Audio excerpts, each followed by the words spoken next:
the need for emergency response and tackling of deadly coronavirus in Nigeria.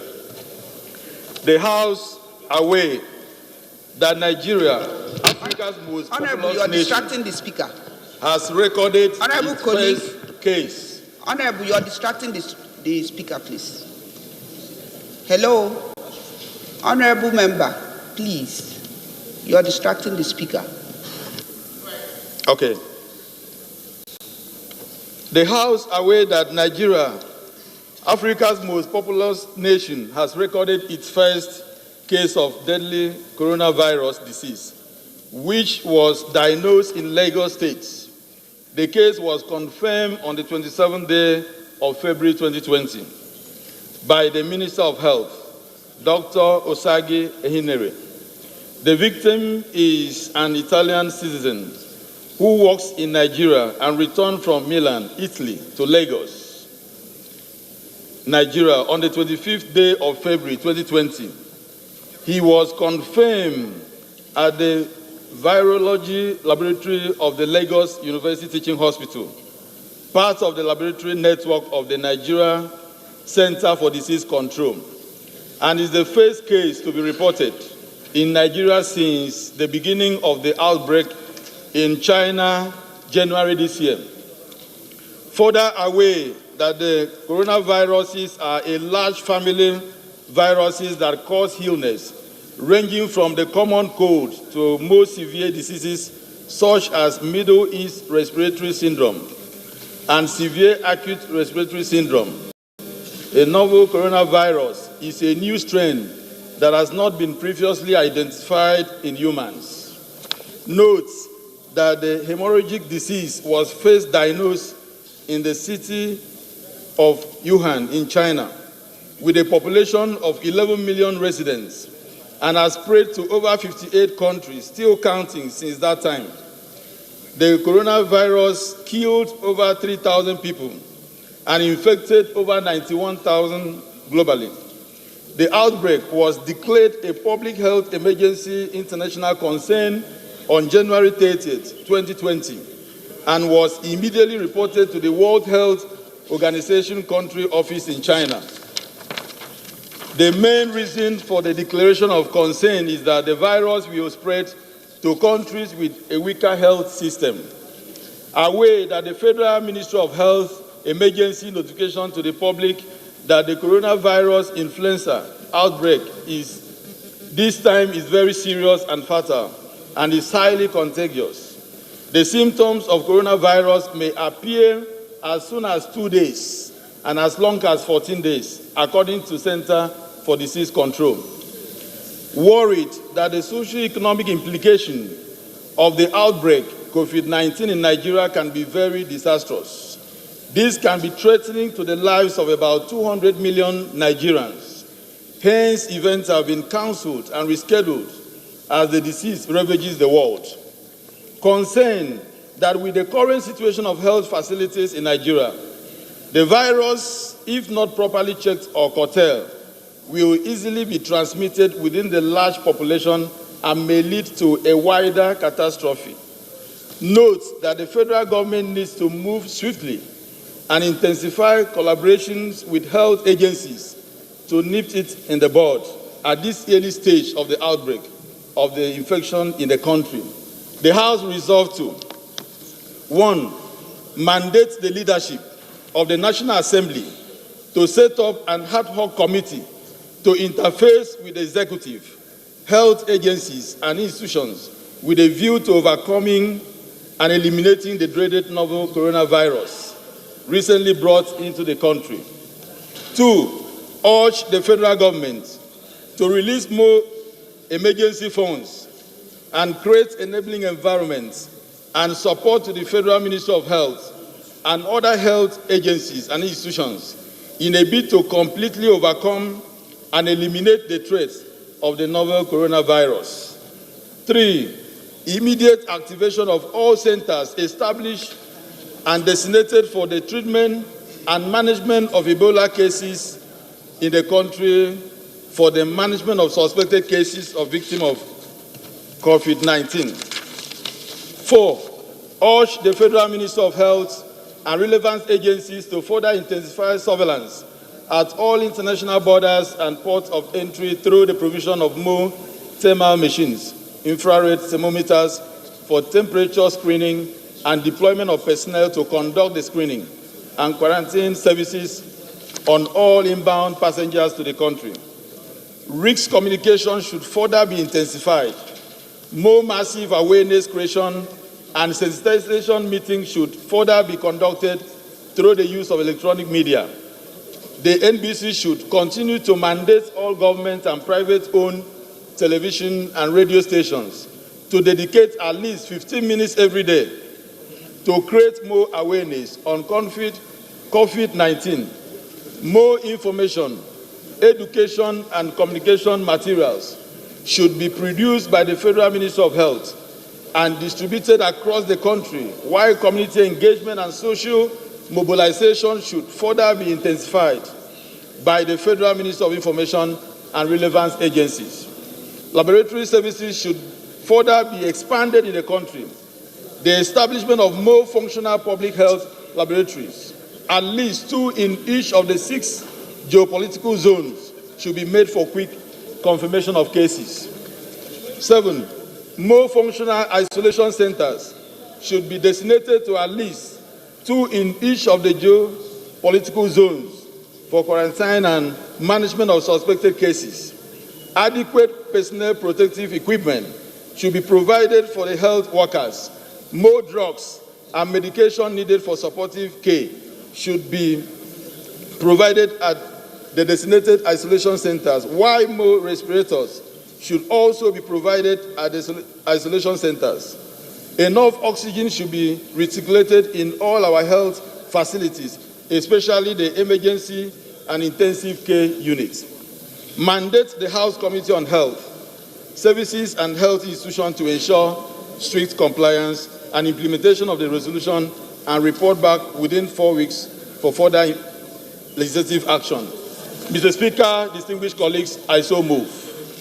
And I believe my honourable colleague has said almost all that has to be said. Apart from the part that, Mr. Speaker, I thought you were seconding because... Oh, I thought I was contributing to the debate. I'm so sorry. Thank you. I rise to second the motion as moved by my honourable colleague. I so second. Is Ide Munyime, member representing Ukanafunoro Federal Constituency in Akwa Ibom State. Mr. Speaker, distinguished colleagues, it is no longer news that what we feared most has come over us, and that is coronavirus disease. It's here in the country.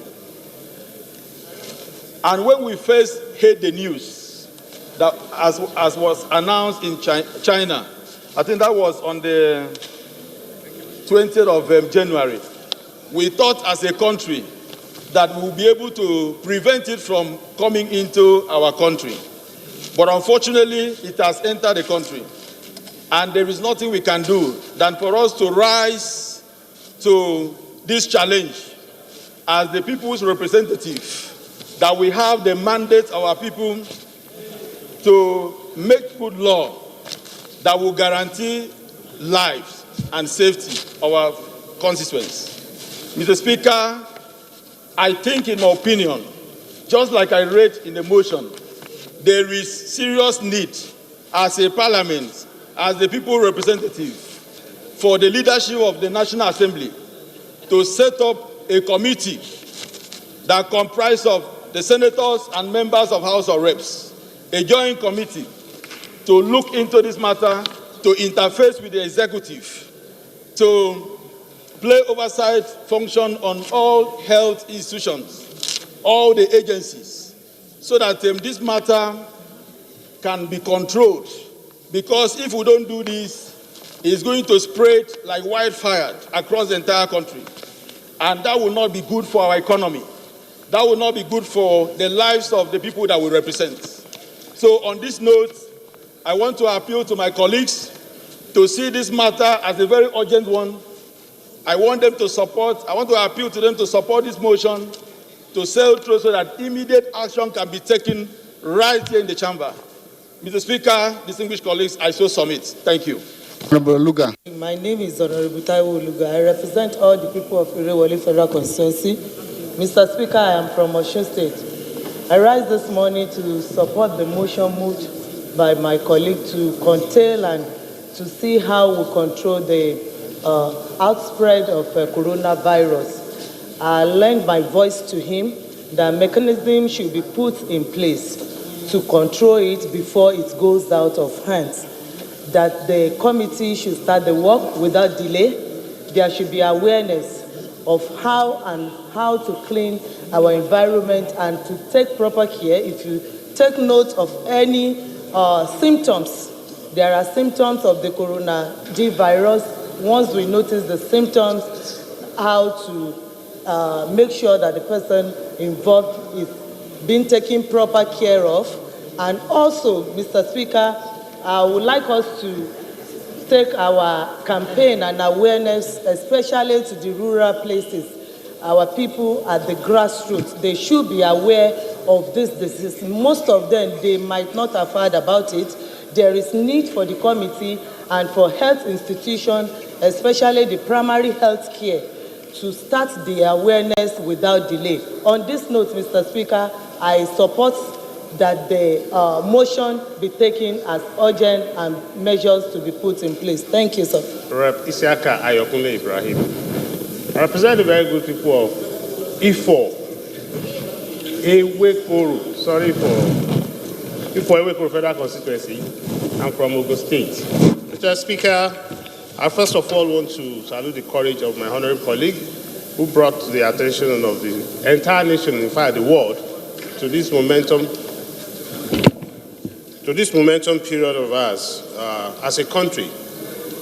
When I said I'm from Ifo Ewekoro, I thought people would look at my direction. Yes. Because the Italian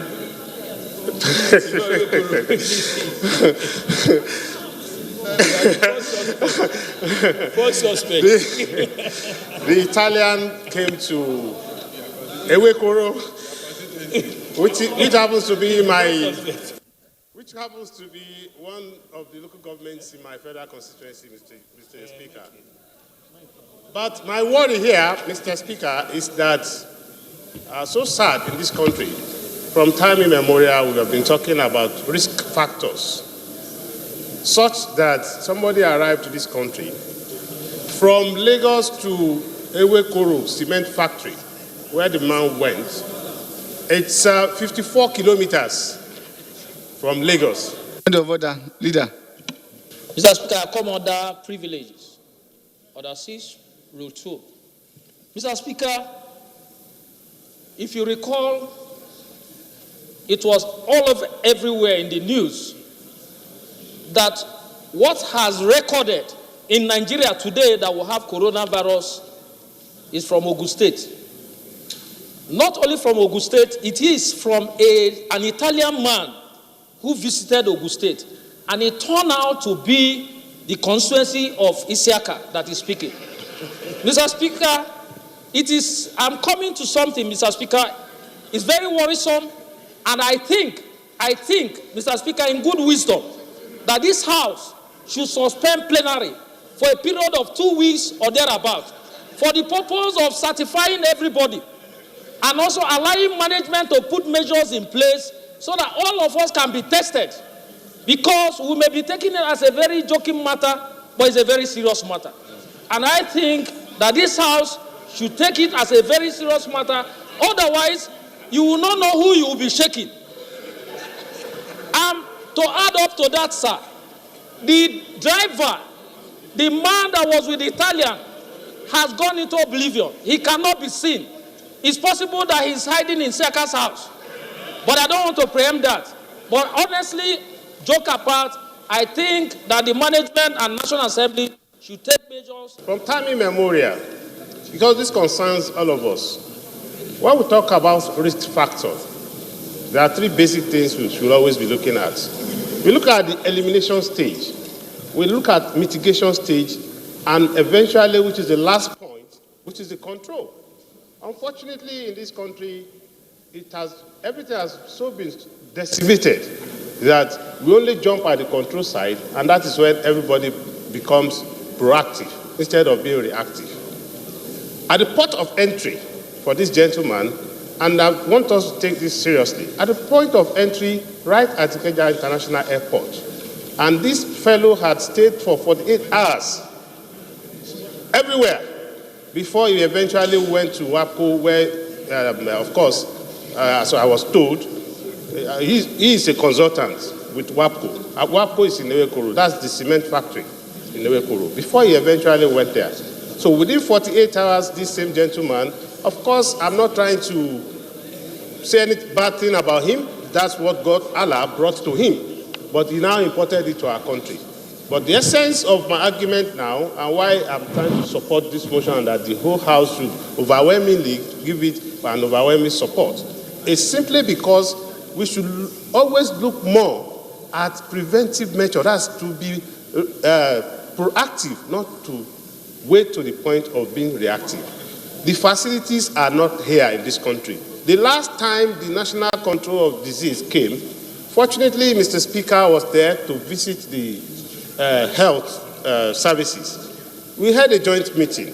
At the meeting, they were challenged about the control disease centers in this country.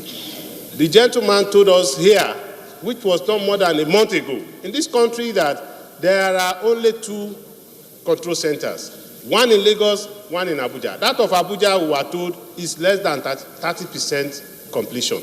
Even the one in Lagos, the same man was challenged by a honorable member that it was not built by the Federal Republic of Nigeria, by the government of Nigeria. That place was constructed and equipped by the Lagos state government. So apparently, Nigeria is standing at 0 as far as at the federal level, any disease control and mitigating or elimination factors are concerned. So I want to appeal that this is a wake-up call for all of us. We are just talking about coronavirus here today. We don't know, God forbid. What again after coronavirus? We were once on Ebola, we were once on this and that. Of course, we thank God that they've been able to. Thank you. We are now faced with our worst fears. Here in Chambers, we shut down a motion to bring back our brothers and sisters in Wuhan. Why did we bring down that motion? For fear of not having it in the country. Let it not come because we are not prepared. Finally, our fears have caught up with us. We saw where ministers were priding themselves that Nigeria was ready. Nigeria was ready for the coronavirus. Probably that was the invitation that was given to the virus to come. And what was it that made them ready? They were wearing face masks that were not certified. As far as I'm concerned, I don't know how effective those face masks were. And who were the ministers? Ministers who may have nothing, absolutely nothing to do with the prevention of coronavirus. Because certain amount may have been budgeted. I don't want to go into that. Make contributions that will indeed better the future of this country and that of our children. Thank you, Mr. Speaker. I believe you are aware the man that came from Italy was taken to a quarantine place, and there has been constant report from the authority in terms of his situation and condition. I want to believe they are doing their best. 2, you are aware, you may be aware, some suspected Chinese came into the country through one aircraft, and because of apprehension, people rose alarm because one of them was sick. And I can tell you that they were tested and results have been out. So let's not create a situation as if the country is not doing. Not that we are doing our best as a country, but I think there is need for caution and again education. Thank you. Honorable Ali Ahmed. Mr. Speaker, we currently have only 3 isolation centers in Nigeria. There's one in Yaba, in Lagos, one in Abuja, and the other one in Edo State. The one in Abuja, Mr. Speaker, is a 15-bed isolation center with a maximum capacity of 30 people. The one in Yaba is also 30-bed capacity isolation center. I do not know the capacity of the one in Edo, but Mr. Speaker, Nigeria is the most populated country in Africa with a population of 200 million people. And we have only 3 isolation centers that will take a total of 100 people, maximum. Mr. Speaker, it will be a tragedy. And God forbid, and we need to isolate 1,000 people, 5,000 people, 10,000 people. What president contacted coronavirus?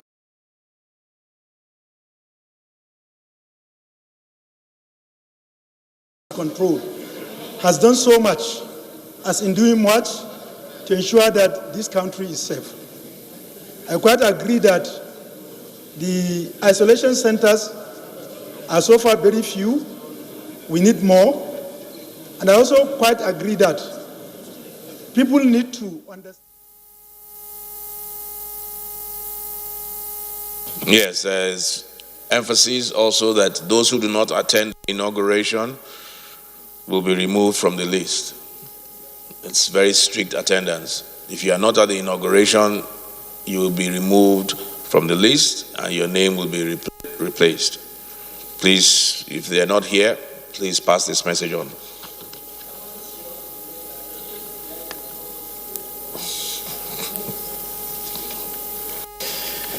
Okay. Yes, I've signed those. Honorable Speaker, honorable members, the second business of the day is presentation of report on the Committee on AIDS, Loans and Debt Management on the 2016 to 2018 Federal Government External Borrowing Rolling Plan. Standing in the name of Honorable Ahmed Dahiru Safana, the report is ready for presentation. Honorable Dahiru Safana is invited to present the report. Honorable Safana, go ahead.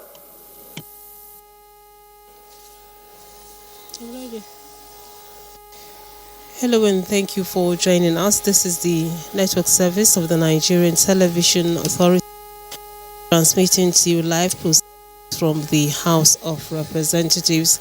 The Speaker, I am Lami Ali. The Speaker, Femi Gbajabiamila, is the day's plenary.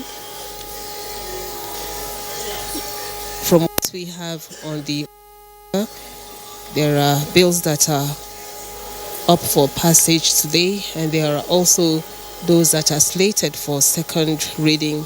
Among those that are slated for second reading is to amend the Births, Deaths and Compulsory Registration Act. Over now to the chambers for the plenary. Speaker, I'm Right Honorable Dan Asukwa, I represent Akamkpa Biase Federal Constituency, and I'm from Cross River State. In a party, chairman is still on seat. I rise to second the motion of our Committee on AIDS and Loans to submit their report. Thank you. Thank you, Honorable Dan. Those in support of the motion, please say aye. Those against, please say nay. Ayes have it. Honorable Safana, please lay your report.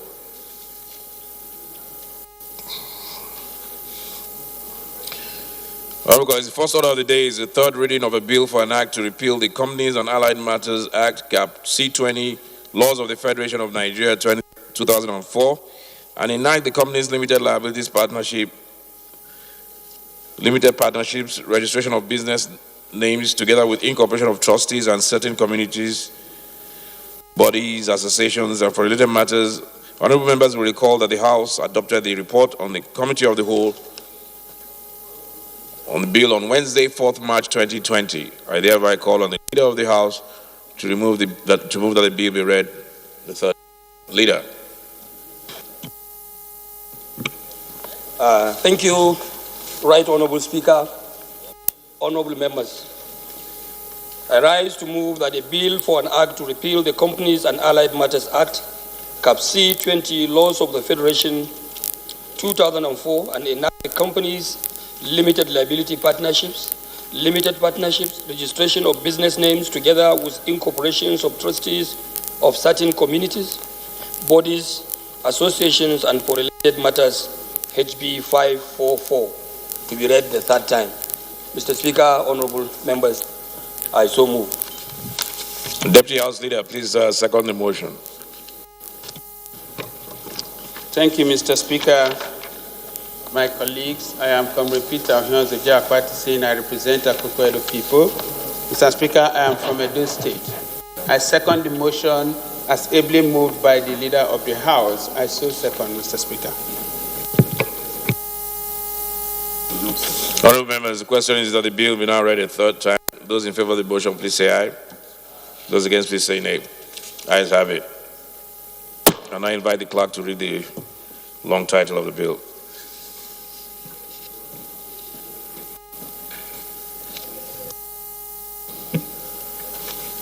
Honourable Speaker, honourable members, the bill for now to repeal the Companies and Allied Matters Act, Chapter C-20, Laws for the Federation of Nigeria 2004, and now the companies limited liability partnerships, limited partnership, registration of business names, together with the corporations of trustees of certain communities, bodies, associations, and for related matters. Third reading.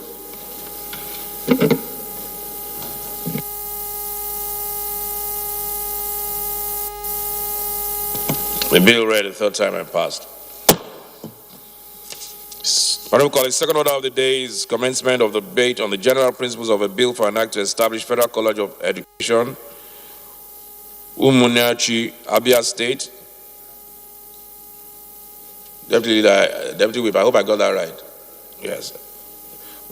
Umunyachi, Abia State, provide full-time courses, teaching, instruction, and training in technology, applied science, arts, social sciences, humanities, and management, and for related matters, stand in the name of Honorable Nkiruka Onyejocha. Honorable members will recall that the bill was read the first time on Thursday, 20th February 2020. And now I invite Honorable Onyejocha to move that the bill be now read a second time.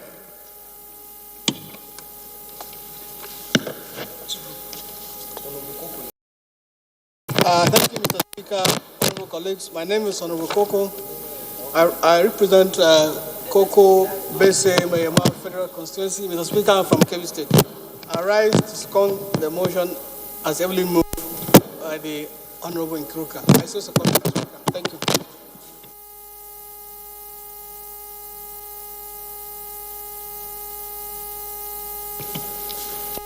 Please lead the debate. Thank you, Mr. Speaker. I still remain Nkiruka Onyejocha, member representing Isukwatu Federal Constituency and from Abia State. Mr. Speaker, honorable colleagues, permit me to lead the debate on the general principles on a bill for an act to establish the Federal College of Education, Abia State, and for related matters.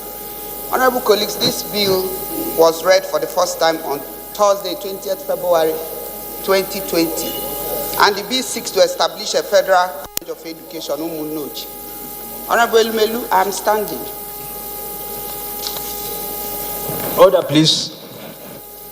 The bill seeks to establish a Federal College of Education, Abia State, to carry out comprehensive training for teachers in applied sciences, technology, social sciences, arts, humanities, and management. The bill has 23 clauses and supplementary provisions set out as follows. Clause 1 of the bill establishes the Federal College of Education, Abia State, as a body corporate. Clauses 2 to 4 provide for the establishment, composition, and tenure of council members. Clause 5 states the functions of the college to include provision of full-time courses in teaching, instruction, and training in different fields of learning, conduct courses in education for qualified teachers, and to arrange conferences, seminars, and workshops related to teacher training. Clause 6 provides for the powers of the college, amongst other things, to issue NCE, diploma, and other professional certificates. Clause 8 establishes and sets out the composition of the academic board. Clauses 10 to 11 create the College of Office of the College Provost, 2 deputy provosts, their modes of appointment and responsibilities. While clauses 12 to 15 provide for the offices of the college registrar, bursar, librarian, and other employees of the college. Mr. Speaker, honorable colleagues, to justify this bill, of course, everybody knows that with our education sector, we need qualified and trained personnel as teachers, especially in private schools, and that's what is happening today. Every person is providing and opening private schools. And I can tell you that in Abia State, we have only one university, Federal University of Agriculture. And the dearth of qualified and trained teachers also gives room for the engagement of untrained personnel by schools to fill this vacuum. In direct response to this identified challenge is the need to set up more teacher training institutions like the proposed Federal College of Education in Umunuchi to meet the shortfall of trained teachers in our education sector. Statistics from National Commission for Colleges of Education show that there are currently about 146 colleges of education that will enable this administration to deliver the next level agenda. The theme was clear for the organizers, and it significantly touches on the next level agenda of the present administration, and especially on the need to interrogate strategies and prospects, as well as challenges associated with its implementation, in order to ensure the smooth delivery of my administration promise.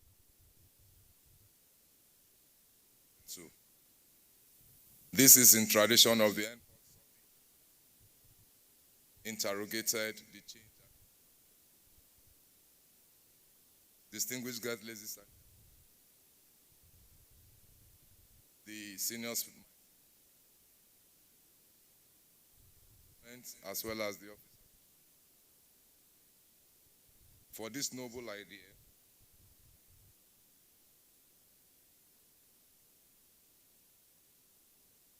This government remain focused and develops strategies. As you may be aware, the imperatives of the NPOD Summit cannot be overemphasized, because I personally attach Summit. It will provide a veritable platform to interact and with amongst ourselves. And most importantly, ideas that are shared, discussions that are held here will help in identifying the issues that might likely impede the full realization of the next level agenda. And therefore, it will help us to know how we'll be able to tackle appropriately any anticipated challenge. And this will ensure that we'll provide the optimal benefits to the generality of the Nigerian citizenry. Good day, Nigeria. This is the 2020 National Policy Development Summit, NPOD 2020 for short. This year's National Policy Development Summit is geared towards identifying failure factors that may likely impede the actualization of the next level agenda of President Muhammadu Buhari and tackle them appropriately to ensure success and impact. It is coming to you live from the International Conference Center right here in the capital city of Nigeria, Abuja. The focus of this year's summit is to interrogate strategies for and prospects of implementing the next level agenda, as well as the anticipated challenges We've had an array of speakers from the public, private, and civil society all coming together with the sole aim of repositioning Nigeria developmentally to attain her quest of being one of the most promising nations with a viable workforce and youth willing to ensure a suitable society. Thank you very much, Mr. President. We appreciate you. Thank you very much. Let's put our hands together for him, ladies and gentlemen. I know the round of applause is going to take home will be plenty. He will first of all drop some for the SGF, and then the SGF will package a round of applause and take it to the villa. We appreciate you. Thank you very much. And his speech closes the formal opening ceremony. Again, I'd like to say thank you to you, Honorable Minister of Defense. You are an intellectual Iroko tree. And you know Iroko tree, how big it is. Breeze cannot blow it away. We appreciate your presence, your patience, and your time. Thank you very much, sir. Thank you. Thank you. So what we'll do in kicking off the plenary session, we'll just give 2 minutes to the governor of Kano State. His commissioner for works and infrastructure is here, Engineer Mwanzu Magaji. 2 minutes, 2 minutes. The way engineers do precision and strength of material. I welcome you. Thank you very much. Representative of His Excellency the President, the Honorable Minister of Defense, Minister of State's Education, Works, other ministers here present, members of the Diplomatic Corps, ladies and gentlemen. We are heading to the plenary session of this exercise, and His Excellency has graciously asked me to outline our understanding of actualizing the next level agenda as a state. And therefore, the symbiotic relationship between the federal government policy objective and the state as arm of the federation need to be synergized in order to achieve effective service delivery across the whole level of the federation. So, as a state, His Excellency has graciously accepted to make Kano as a pilot state for policy implementation experimentation from the outcome of these programs. And he has also asked me to extend invitation to this great team to Kano so that we'll put the framework under my Ministry of Infrastructure to actualize the key policy objective of this summit. We have, in line with the objective of our party and our government, synergize Kano State with the federal government. For example, in areas of education, the federal government has rolled out the policy of free and compulsory education and school feeding. You may have all read that Kano State was the first state to launch that initiative at state level, and His Excellency the Vice President was there and commissioned that program. Now, we have gone far and advanced.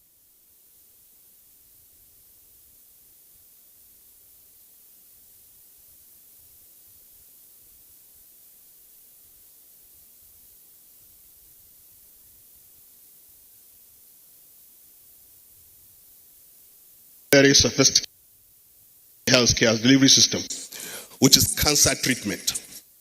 Cancer has become an endemic disease amongst our women and among the men as well.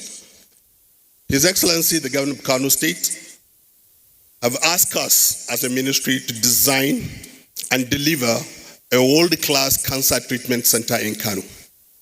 That foundation was laid by the Vice President, and in the last 2 weeks, the Honorable Minister of Health was there to inspect and supervise that program. It's now at about 45% completion. Similarly, in delivering infrastructure, which this summit is also focusing on, Kano State is leading, at least in the north, if not in Nigeria, in delivering world-class transport infrastructure with delivery of very best-in-class flyovers, underpasses, decongestion strategy, and integrated metropolitan transport system. The beautiful thing about this is when the Vice President visited Kano, he commissioned the longest land flyover in Africa, 2.5 kilometers long in Kano State. We built underpasses. We're building unique bridges with 3 level passages, flyover, underpass, and surfaces. We're building bridges with tunnels that connect hospital facilities. We are innovating and we are engineering infrastructure in Kano as a pilot of federal government policy on infrastructure. In the same way, His Excellency is driving the real sector growth through the facilitation of industries to complement the agri policy of His Excellency. The industrial potential of Kano is returning because of the policy of Mr. President on closing borders and rice production in the country. So we are a state that is committed to doing what the federal government wants to achieve at our own level. His Excellency wants to extend his gratitude and appreciation for the organizers of this event, especially our good friend, the SSA to Mr. President on Policy Development Analysis, Ibrahim Hassan Papetal. We thank you all. We're looking forward to seeing you in Kano. Thank you very much.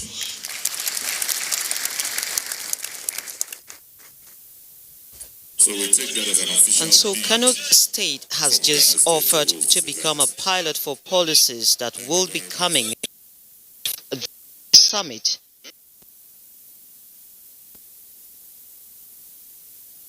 Challenges and prospects. And of course, it has had an array of speakers who have also issues bordering on the nation's infrastructure.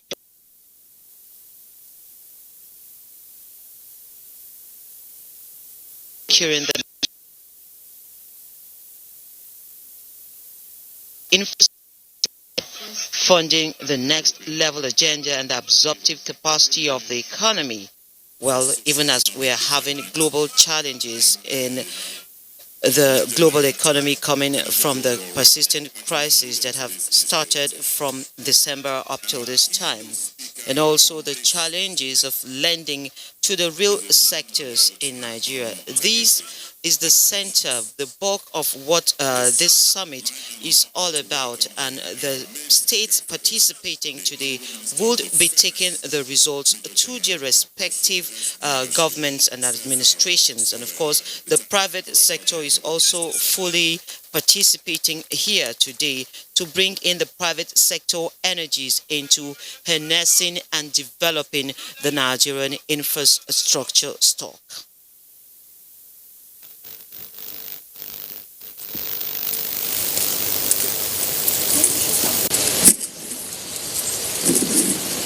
The discussant for this paper is Dr. Abdurrahman Abu Hamisu. Dr. Abdurrahman Abu Hamisu as a discussant for this paper.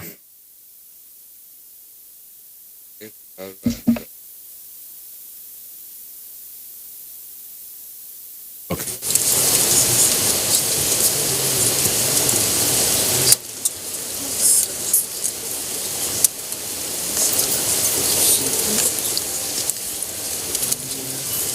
And so the rules are very clear. We'll have a maximum of 15, but we're looking at 10 minutes for the main paper. The discussant will step forward here and speak for 5 minutes. And speak for 5.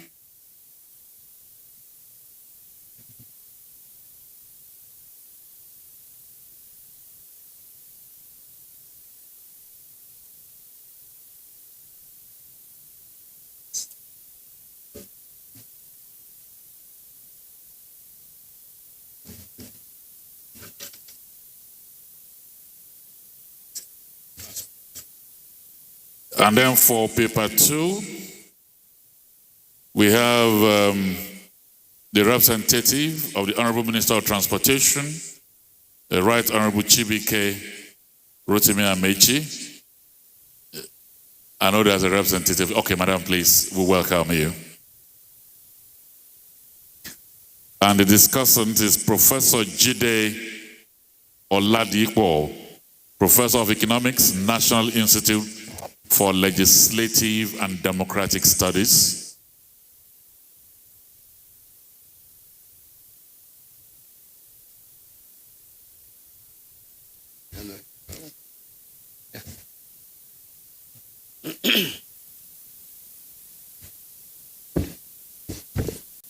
And so, like we said, each main presenter will take 10, maximum 15 minutes, but the discussants will do their response in 5 minutes. So let me welcome our first speaker here, the Honorable Minister of Defense, Major General Bashir S. Magashi, retired. CFR-CON. I welcome you, sir.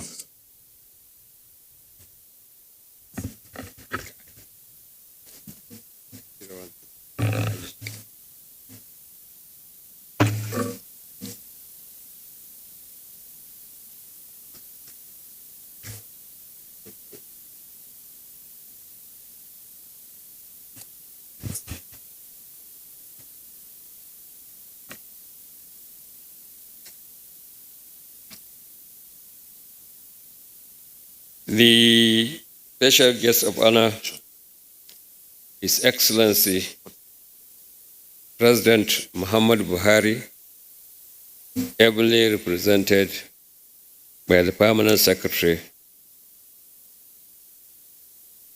the Secretary to the Government of the Federation.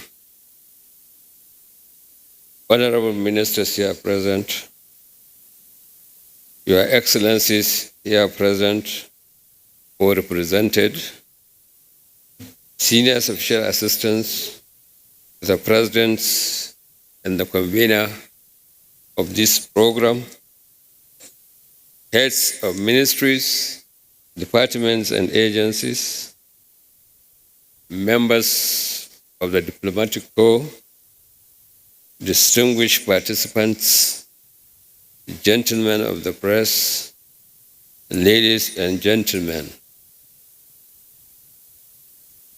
If I can be frank to you, from what I heard today, I don't need to say anything here, especially when Kenneth Okonkwo has spoken about my ministry and the security situation in this country.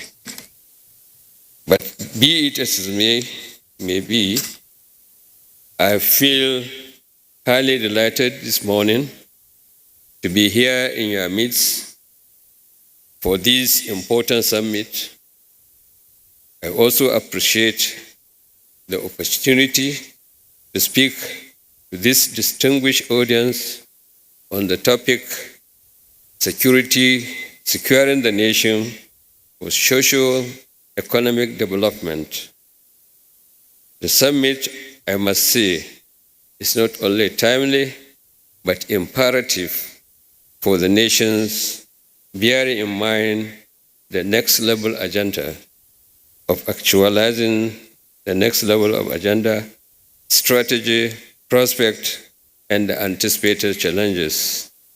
This is apt as discussion would refocus the minds of policy formulators on national security objectives, which is to provide an enabling environment for socio-economic development to strive. Let me start my paper by establishing the nexus between national security and development. Security basically refers to the search to avoid, protect, prevent, reduce, or resolve violent conflicts, whether the threat originates from the states or non-state actors or structural socio-economic conditions. For Nigeria's national security, the main actors are the armed forces for the national defense and the law enforcement agencies for internal security. Whereas the national security can be defined as a measurable state of the capacity of the nation to overcome the multi-dimensional threats to the apparent well-being of its people and its survival as a nation state at all times by balancing the instruments of state policy through governance and extendable global best practice by variable internal and external problems. The overall objectives at all times is for the country to attain political stability, social harmony, and economic development. This reinforces President Buhari's government three-point agendas for a sustainable national development, which are improve security, improve the economy, and then fight against corruption. However, development, on the other hand, refers to the processes and strategies through which the societies and states seek more prosperous and equitable standards of living. In this line, the Commission of Human Security advocated a two-pronged approach to promoting human security, which are protection and empowerment. The Commission provides a number of positive actions in order to realize the twin objectives of protecting and empowerment. These include protecting people in violent conflict situations. 2, protecting the proliferations of arms. 3, support the security of the people on the move. 4, establishing human society transition funds for post-conflict situations.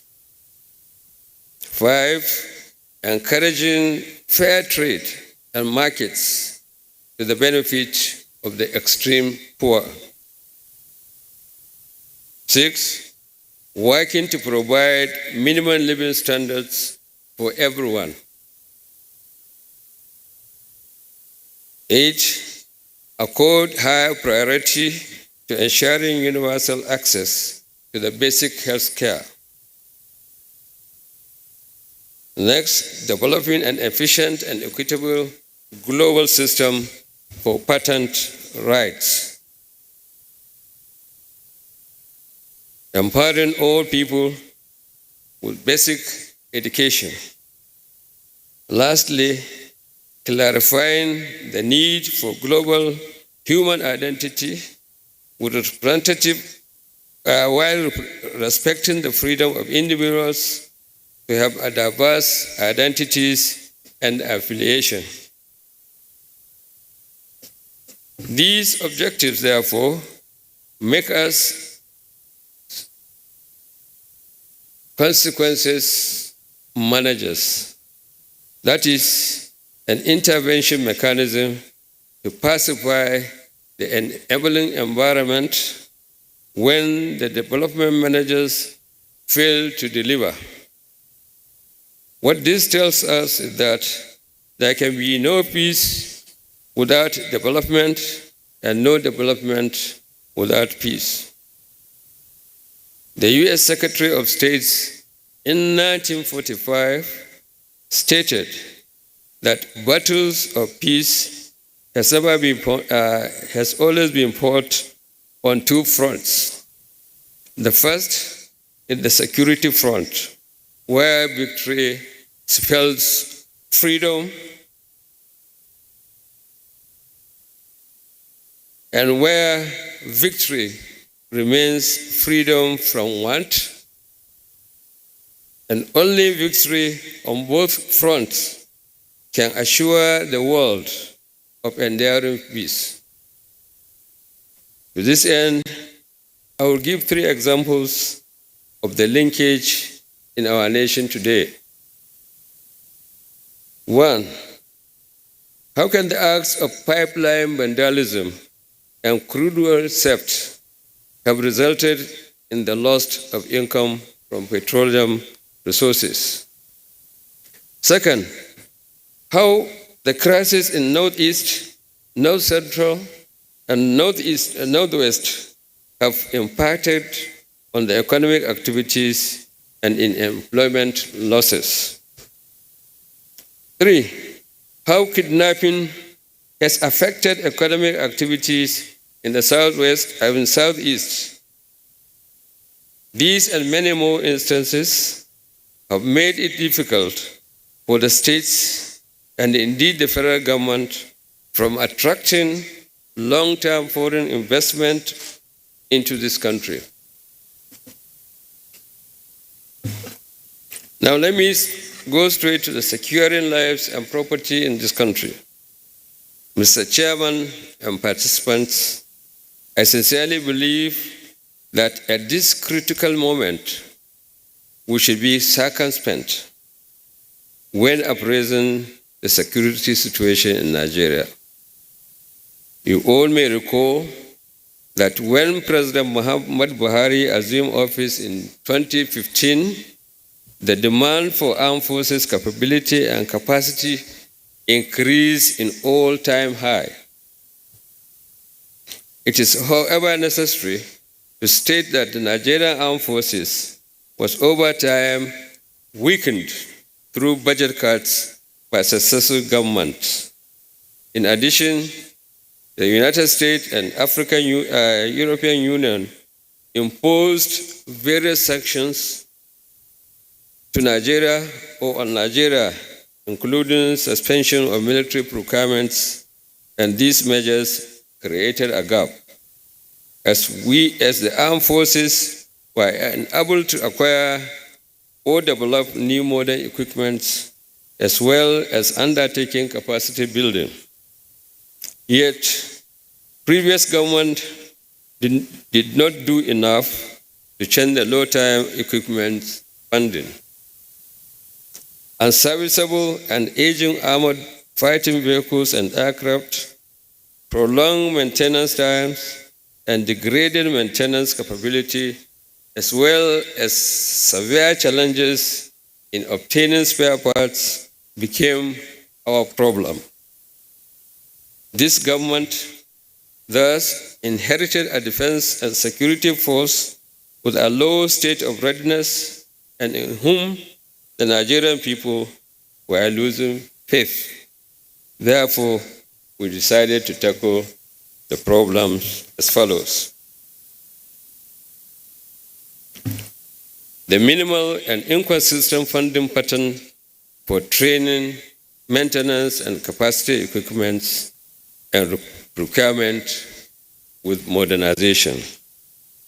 D, we want to tackle the degraded ability of our forces to conduct operations across the entire spectrum of the conflict as a result of 10 years of sustained fight in the theaters that are wide apart and widespread across virtually all the geographical zones with the Northeast, North Central, and Northwest mostly affected. The flow of recruits to the camps of the insurgents and other criminal networks as informants and participants. Since these measures were put in place, Nigeria has recorded big gains regarding security of lives and property. In the counter-insurgency effort, major population centers in the Northeast, once controlled by the insurgents, have now been recovered and pacified.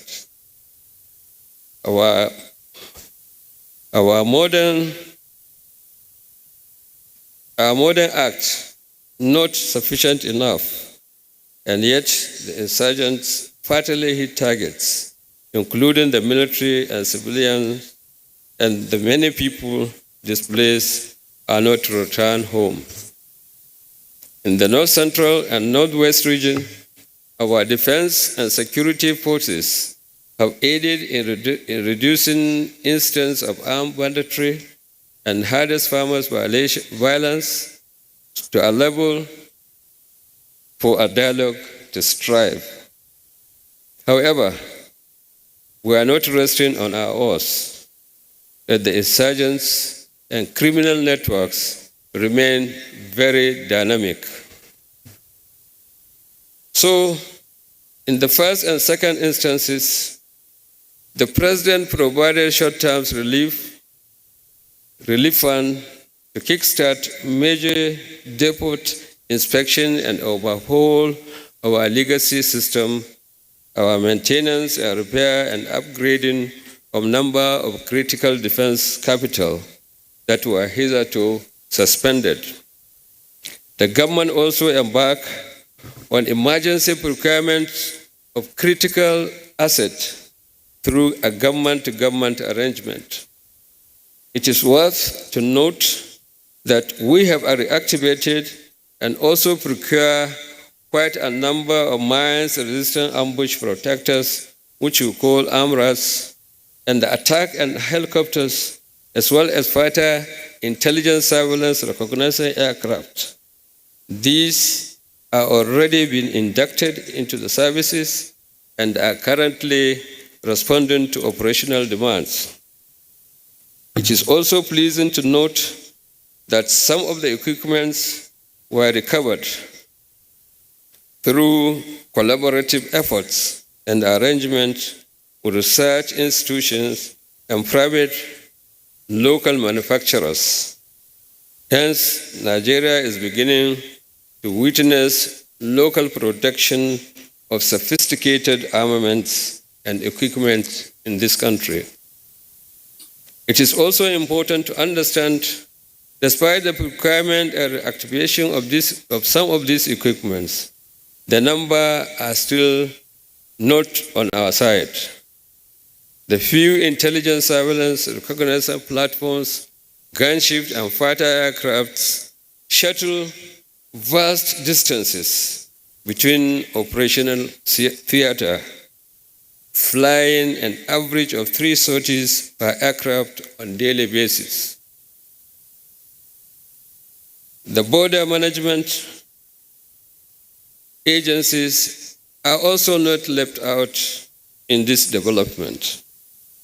The recent activation of Nigerian Immigration Information and Data Analysis System by the Nigerian Immigration Service at Dr. Nnamdi Azikiwe International Airport in Abuja is yet another way forward. The system, which will soon be installed at Lagos, Enugu, Kano, and Port Harcourt international airports, is capable of sending automatic queries to Interpol's databases and relevant watch list in order to detect travel documents and individuals potentially linked to transnational organized crimes, including human traffickers and migrant smugglers. This will stem the flow of non-terrorists into this country. Meanwhile, the federal government has embarked on a more intentional re-equipping program to support the persistent pursuit and present strategy that is now in place. To this effect, the services are undertaking a sustained recruitment and training both at home and abroad as to improve the status of their manpower. They have also been conducting realistic and rigorous training across multiple echelons both locally and abroad. We are expecting more defense capital equipment this year. Others, such as the Super Tucano, will not be arriving until next year. As you all know, capital defense equipment procurements are never off the shelf. They do have long lead to get approvals from the home governments and the original equipment manufacturers. Besides, the services are also introducing emerging threats by focusing on science and technology investment. Here, we are collaborating with some of the universities in research and development, and the results are very encouraging. We are investing in innovative technology to enhance intelligence and knowledge development and protect mission-critical systems from cyber crimes. In this regard, 3 lessons are now apparent from the counterinsurgency operation. 1, there is no purely military solution in this internal threat.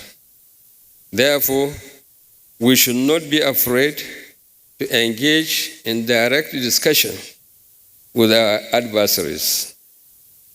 B, counterinsurgency plan should be done with the understanding that the post-combat phase of the operation is critical in creating governing conditions.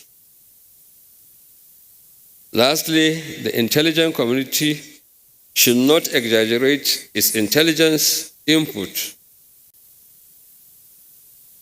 If all this is second place, we should be better off. The current strategy.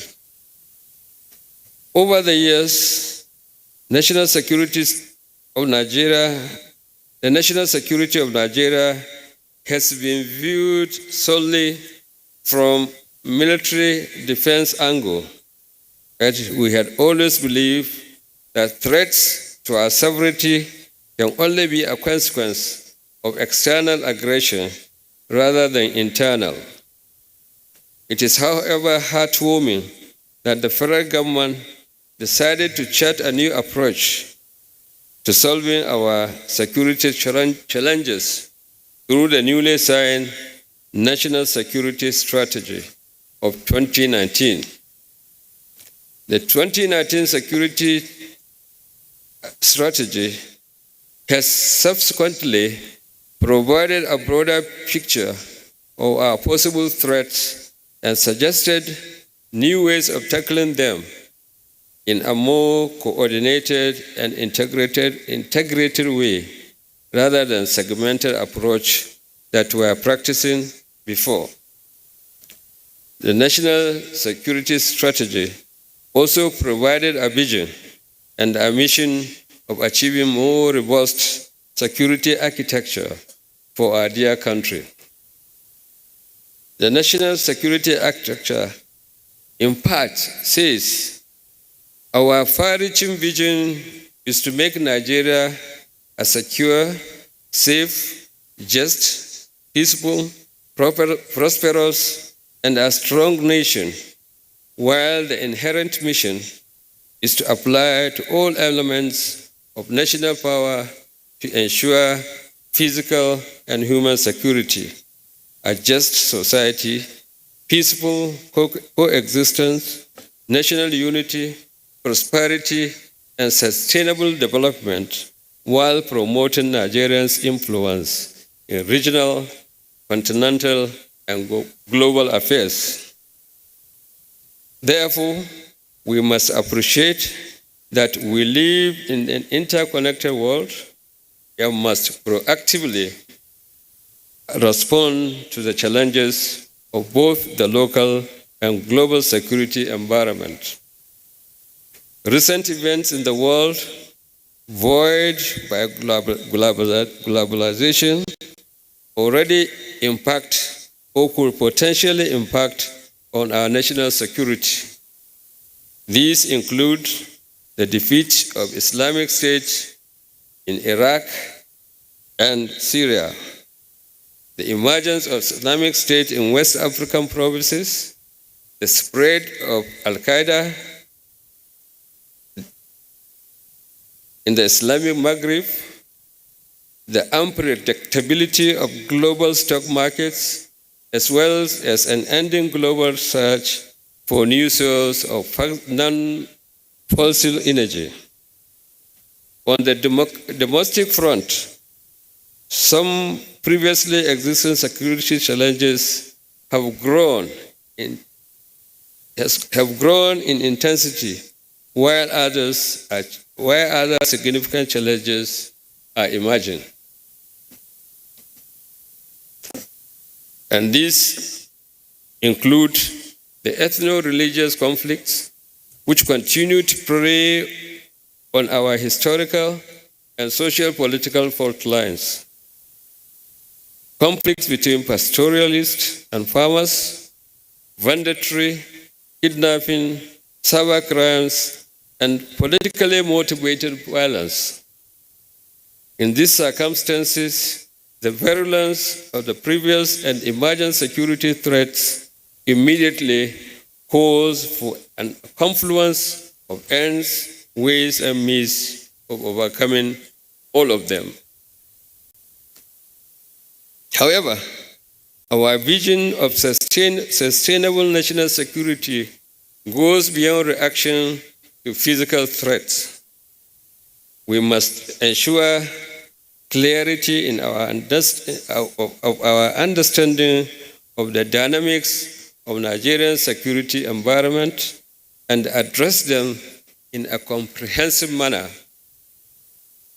We must optimize the effectiveness of the security sector by evolving systems and structures that encompass societal and governmental contribution. We must admit that evolution of new methodologies and technologies in our contemporary national security system. We will build national consensus to guide the implementation of the value and the principle of our national security. Given this seeming challenge of security management, we are developing a framework for comprehensive sector reform. But in the interim, we intend to take collaboration and coordination to the next level.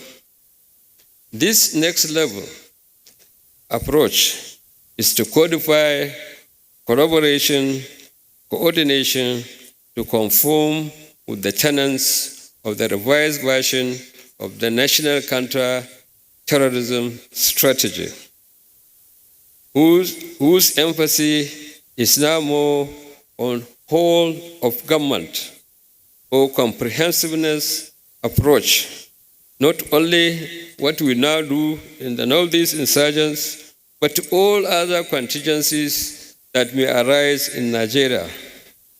The intention is to lift the level of analysis to a higher altitude, providing a better view of the full extent and complexity of the problems in this country.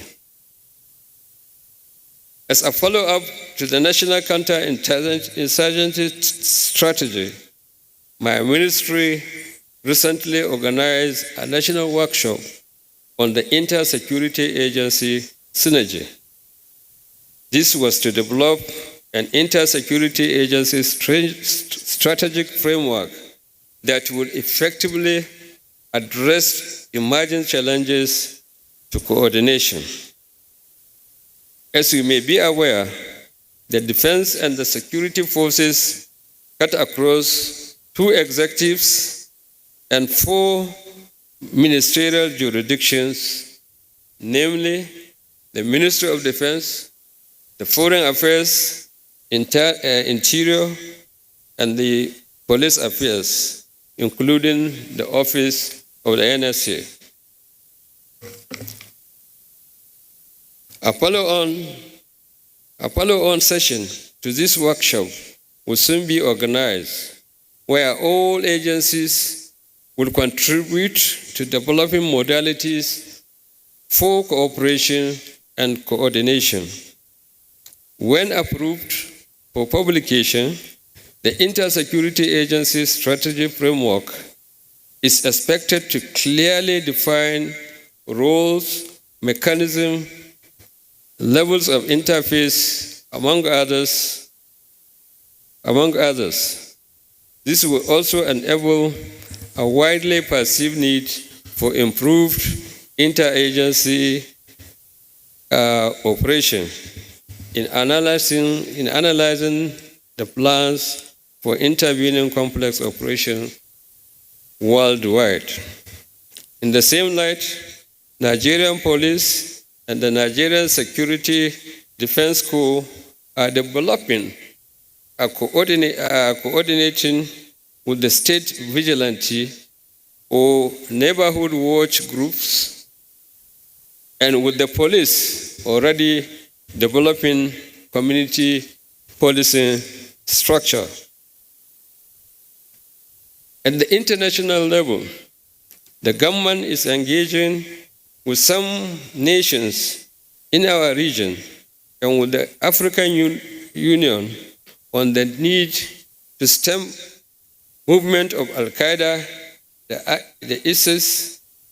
ISIS operating in the Sahel, from extending their operation to merge with terrorists in our security environment. On the basis of this, you will recall that the AU recently authorized the deployment of 300 troops to help degrade terrorist group operating in the Sahel. They will be working together with the G5 Sahel and ECOWAS. In managing the socio-economic consequences and creating better governance conditions, the Northeast Development Commission was also established. So also is the National Action Plan for Preventing Countering Violent Extremism, which recently graduated to the second batch of repentant insurgents. The National Security Advisor drove this process in consultation with civil organizations, media, students, and academic community.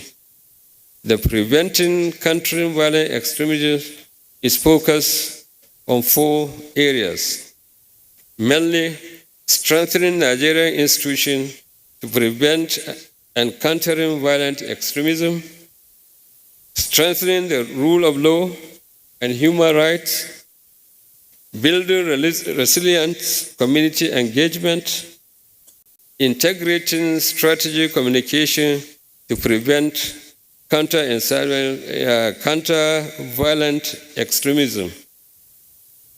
Though the current threats to our national securities are more interstate than international hostility, we are equally assessing the international scene, particularly in our contiguous and sub-regional environment. It is not likely that what is happening in Cameroon, the Amazonia rebellion in Cameroon, would impact negatively on our national security in no distant time. This is aside from the seeming conspiracy theory against Nigeria by some major powers to create an unfavorable security environment in Nigeria to ensure that we do not realize our full potentials. The challenges. Ladies and gentlemen, our today's national security challenges come from a combination of our inability to create better governance conditions, especially at the state and local government levels, as well as poor border management leading to the inflow of illegal small arms and light weapons. Immigrants and poorly governed space that provides sanctuary to extremists and international criminal networks who seek to destabilize the nation. It is tempting to hope that a respite lies ahead, but that is not the case. Instead, the armed forces of Nigeria is deployed in so many areas of the country where threats exist and where there are no easy options for extricating ourselves from our military involvement in some of these areas. And if much is not done about these terrorists and criminal networks, they are also likely to continue to shock our collective national security and economic stress for the unforeseeable future, particularly as tensions, crises, conflicts occur with little or no warning. Another drawback government is addressing is the restoration of governance activities in areas that have been pacified. A number of these places lack any form of governance activity, roads are damaged and unpassable, medical and educational facilities do not exist, law enforcement agencies, as well as local state authorities who ought to lead in the rehabilitation and resettlement effort find it difficult to reside in their domain. Hence, these IDPs are reluctant even to return back to their homes, which had been burnt down,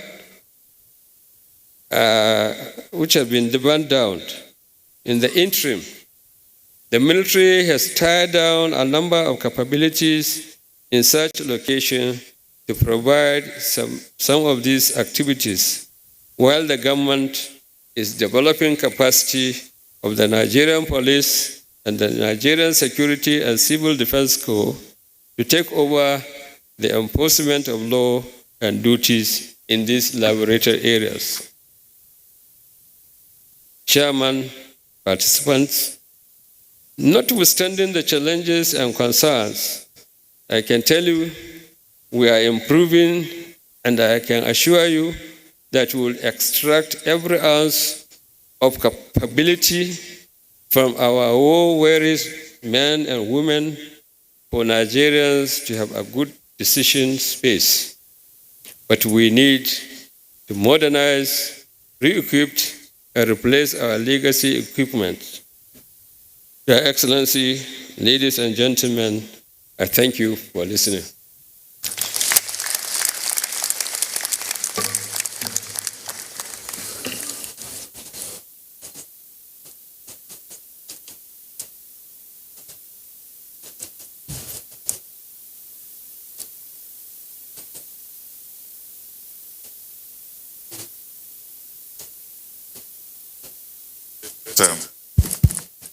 Let's appreciate the Honorable Minister one more time. Thank you very much, sir.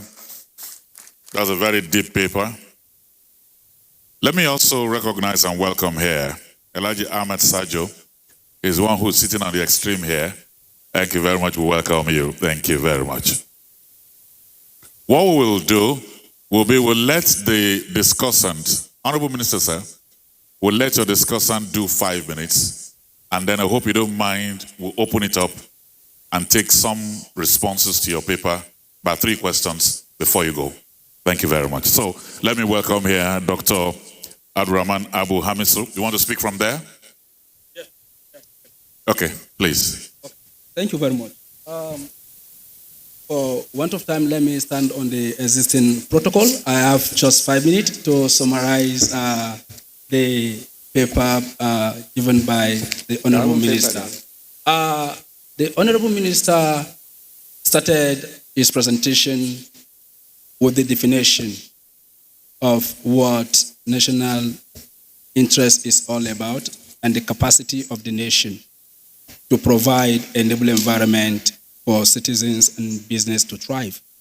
And he went ahead to give us the national security objective of the Nigerian state, which is to achieve social harmony. And he went further to summarize the two approaches Nigeria has adopted to achieving national security. One is the kinetic approach, which is military. The other one has to do with service delivery to the people. He went further to really elaborate some of the challenges that have been faced. Some are internal to the defense industry or defense sector. Some are external to the country. Some are peculiar to other agencies of government that are meant to deliver the non-kinetic approach to securing the nation. Within that context, he talked about what the government is doing, which he said is whole of government. And by whole of government, it simply means that securing the nation by providing physical security as well as material security for the people. He highlighted those, some of which include healthcare delivery, empowering the people. He talked about protection. Protection is in two ways, to ensure that people are protected from hunger, those things that can lead them to crime, as well as law enforcement. He went further to discuss the challenges being faced in the defense industry and what is being done. The most important one that needed emphasis is what he said they are doing to develop local capacity to contend with the challenges that are being faced in the security sector. One of those is the collaboration with universities to develop solutions to some of the challenges that is being faced in the defense sector. The other approach is the development of the capacities of the armed forces to be able to solve their own problems and challenges in order to provide national security. That tallies with what the Honorable Minister of State for Education talked about, that the problem is not what, is how. So Nigerians are good at what, but we're not good at how.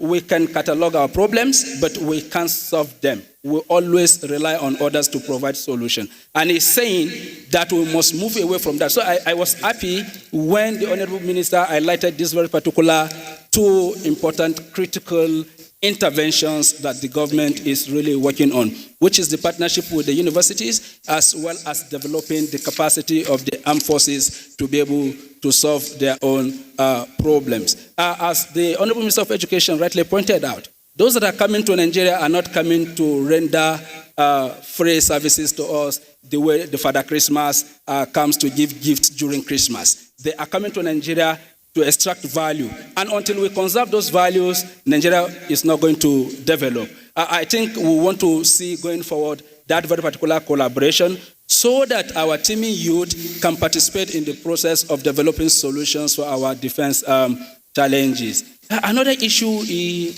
highlighted was the contention that there is no military solution to the crisis in the Northeast.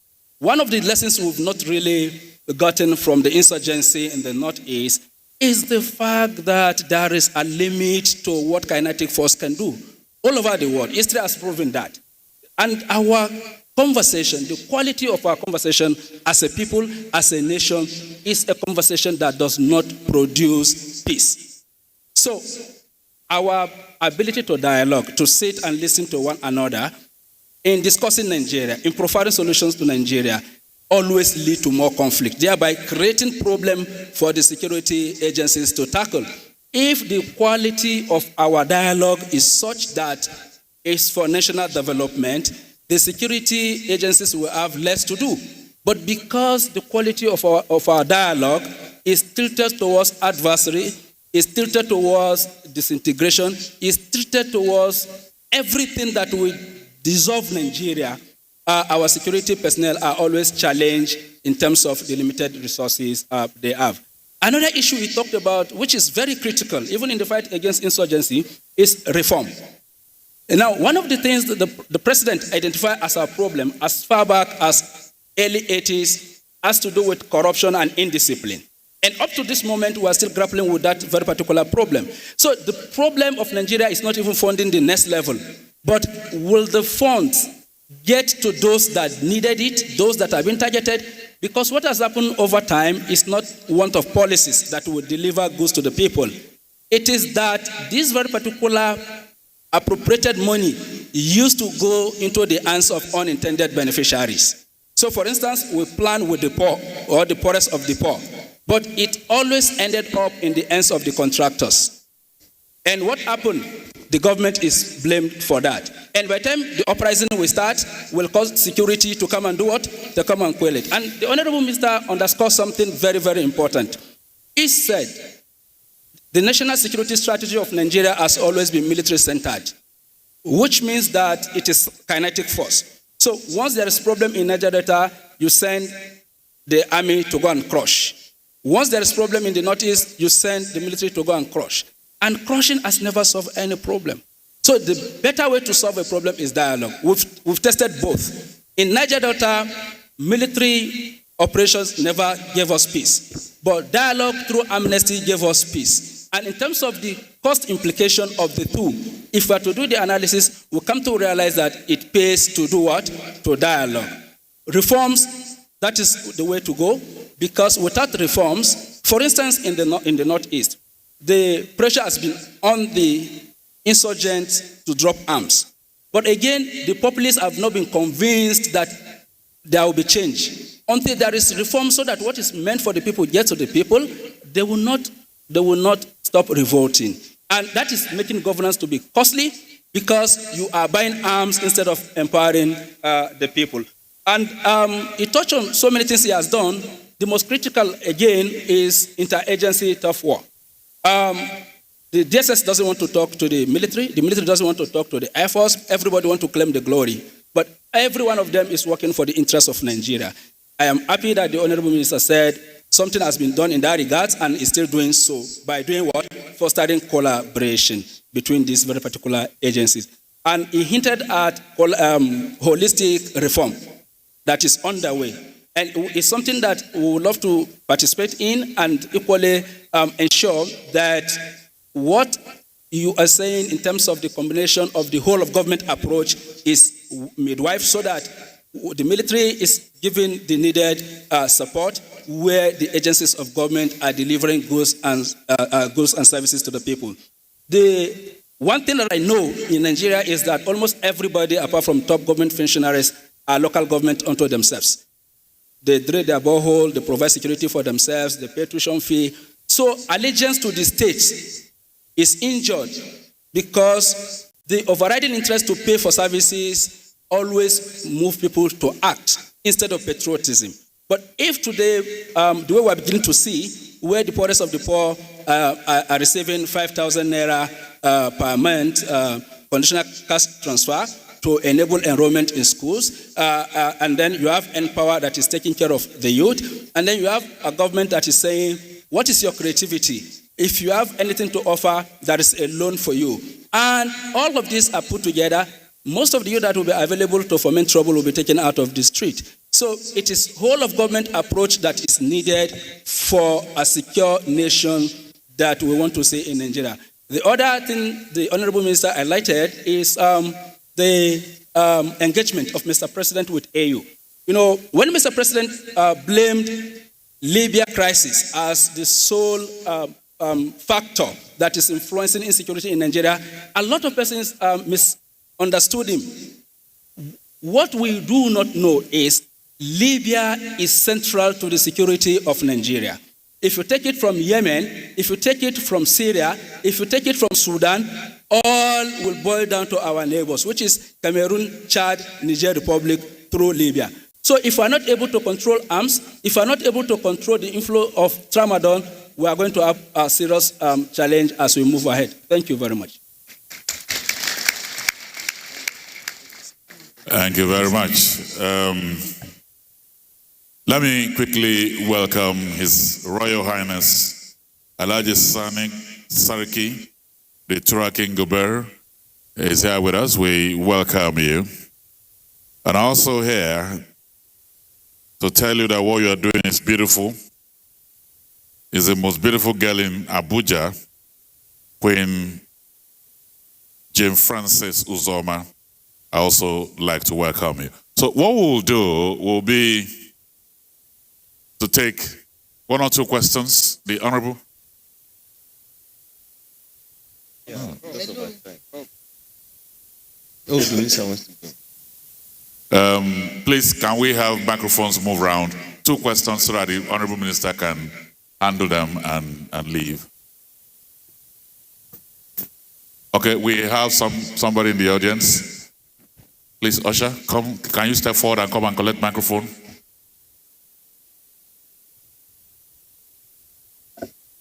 Okay, there's Mike here. The man in white. Okay, please.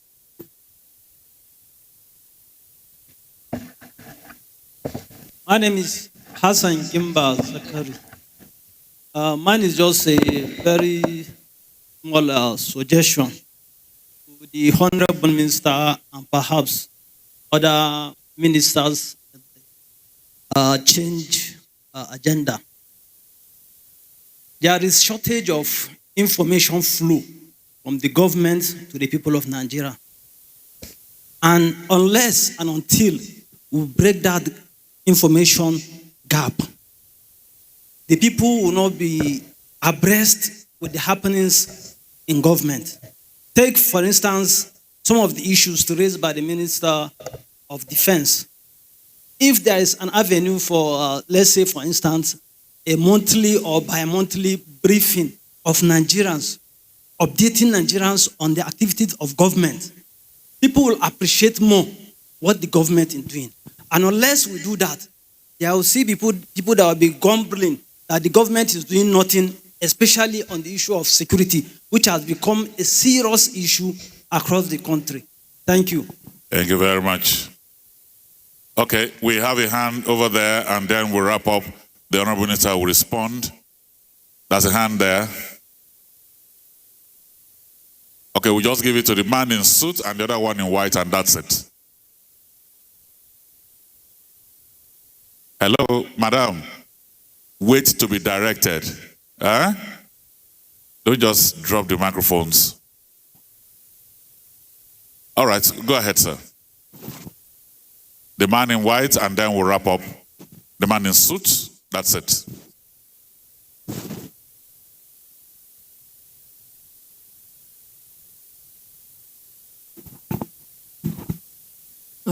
Your Excellencies, distinguished ladies and gentlemen, the Honorable Minister. My name is Ahmed Bolori, and I'm here with my principal, the chairperson of the Grassroots Mobilizers for Buhari and Osibanjo. My question here is, I've heard the wonderful speech and very convincing, much detailed information the Honorable Minister has given and the other speaker on the panel. But you cannot do away with social issues when you talk of security. And most importantly, we have seen a lot of approaches by this government on social inclusion and empowerment. And for instance, this government on trader money has empowered over 2.5 million people and now is committed to empowering another 10 million. We've seen a lot of other schemes of 109 special production and processing centers, $500 million, on tech and creativity, many things. But sir, what is this government doing to see how, because you cannot deal with people without knowing how many they are. You cannot deal with people without categorizing the population. Let me say, for instance, you are head of a household of 10, where you have your aging diabetic mother and hypertensive father and an infant baby. And then you keep supplying them with rice and beans. The diabetic mother cannot eat rice. The infant baby needs custard, not rice and beans. You cannot know unless you take the statistic of your house, classify this number of people, then you know who need what. Probably you need less than the security budget to do all these things. And we applaud all these social intervention programs after the population knowing, having a proper census to know who you're doing something to, because you cannot have proper monitoring mechanism if you do not know the population. And then most importantly, sir, coming from the Northeast, of course, we applaud the efforts of this government in helping the security matters, and things keep coming up because the population grows every second. So that is not a blame, but most importantly, please, let's have a population, classify this population, know who is having what and who should get what, and continue with the social intervention engagement programs. Thank you, sir. Thank you. Well said. Well said. The man in suit, that's behind you. Your Excellency, all protocols duly observed. And let's make our interventions very short, please. My name is SP Agbone Jacob. I'm from National Central Bureau, Interpol. One of the challenges we're having in Nigeria is this. We don't have a central database. At Interpol, we receive all sorts of information. We process them to competent authority in Nigeria. We don't get the right response. For the Northeast, for example, you arrest terrorists, you recover rifles, you don't send them to Interpol so that we populate our database. We assist the military to trace these rifles. Where are they coming from? Most of the rifles being recovered, we don't have their histories. If we do this, I can assure you we are going to have a lot of breakthrough. Thank you very much, sir. Thank you. Okay, you are the last one. Thank you.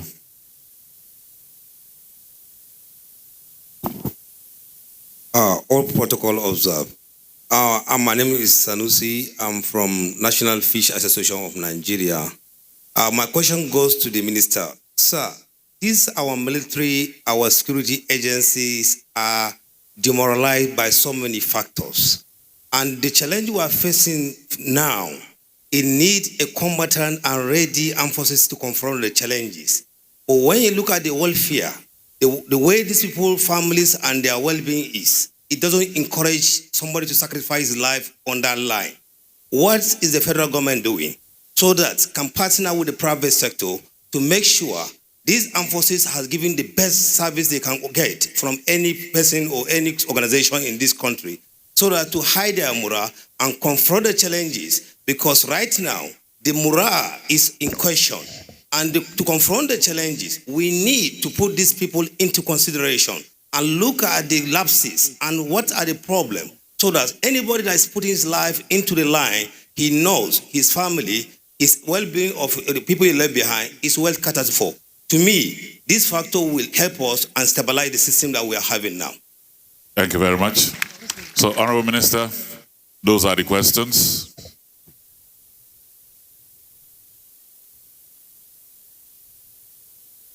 Yes.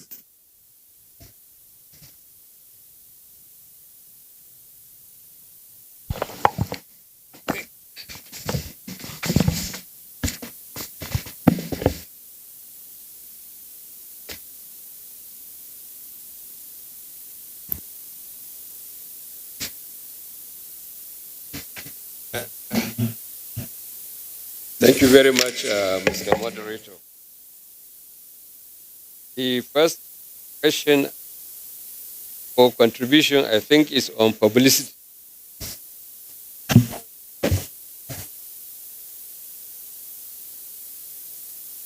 Okay, yes. Oh.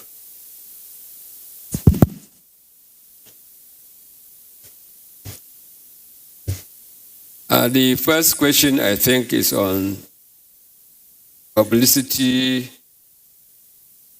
and I think I wish Mohammed Lai is here to answer this question. But my job needs no publicity. It is an action-packed government The events will describe the information that is required for people. If we are to go by our military principles of law, you find that secrecy is one of the requirement principles of war. You don't tell your adversaries or your enemy what you do and what you cannot do. You have to do it in order to surprise him and get results out of that circumstances. But the problem in Nigeria is that if you don't praise yourself, nobody will do it.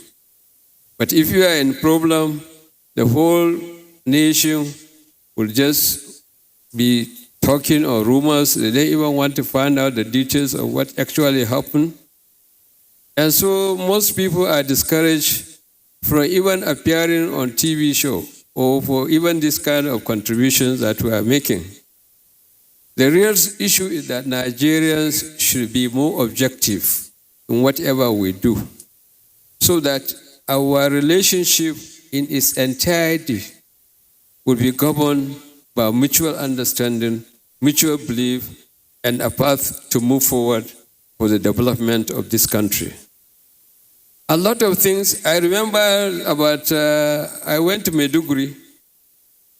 Social media just caught me up and say I'm sleeping on duty. I didn't know what that means. But actually I was writing. Listening to my president, taking information that may be required for onward action. But when I saw it, I was surprised, and I'm happy some Nigerians were able to zoom that picture and still be holding a biro and doing my work. So what I'm trying to say is we should allow the military a silent drill. What is happening for anybody who has lived long in this country to see this war in Northeast, you find that from before 2015, you know the situation of Boko Harams in the Northeast. Almost 20 local governments were under the control of the Boko Harams. Within the coming of President Muhammad Buhari, we recaptured all those holdings of the Boko Harams. We pushed them to almost the neighboring countries. But today, people have forgotten the efforts of those soldiers that were dying and doing their job the way it ought to be done.